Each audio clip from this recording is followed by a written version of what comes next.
I went to see my dad the other day, and I don't know. Some of you know, some of you may not know that my dad is dealing with or battling whatever you want to say, dementia, whatever. It's hard for me to even say that, which is probably why it's been so long since I went to see him. But Father's Day and all that. I'm a daddy's girl, so I broke down. I had to go and see him.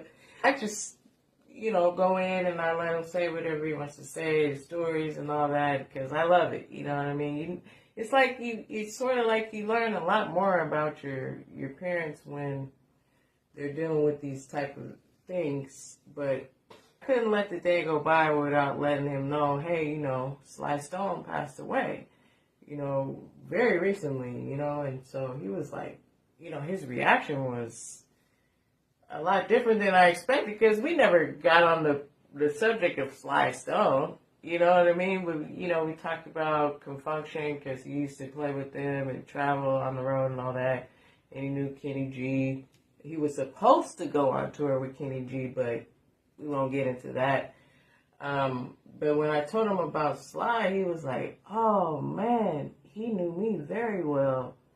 And he said that Sly, he learned a lot from him. He's one of the first people that, he learned from. And so, like, that really was like, wow, you know what I mean? So, when I say that funk is in my blood, it's like, I'm not even, you know what I'm saying? I'm not even joking. This is like, you know what I'm saying? I'm learning every day new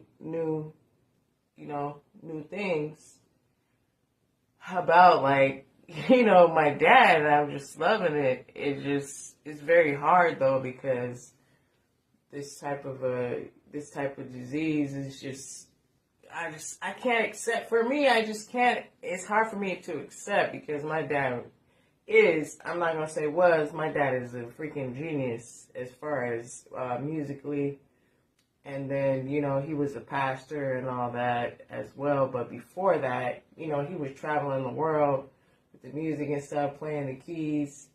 And, he played the xylophone and all that, all these different things. Like, that's my real live Superman. I'm not even joking. Like, I was, like, I'm still, like, so intrigued by him. And he was so, like, into philosophy and stuff like that. So, even now with the dementia, it doesn't even matter. When I go to see him, he's still, whenever you bring up any subject, he's going to have some really in-depth things to say about it. I just love this guy, you know what I mean?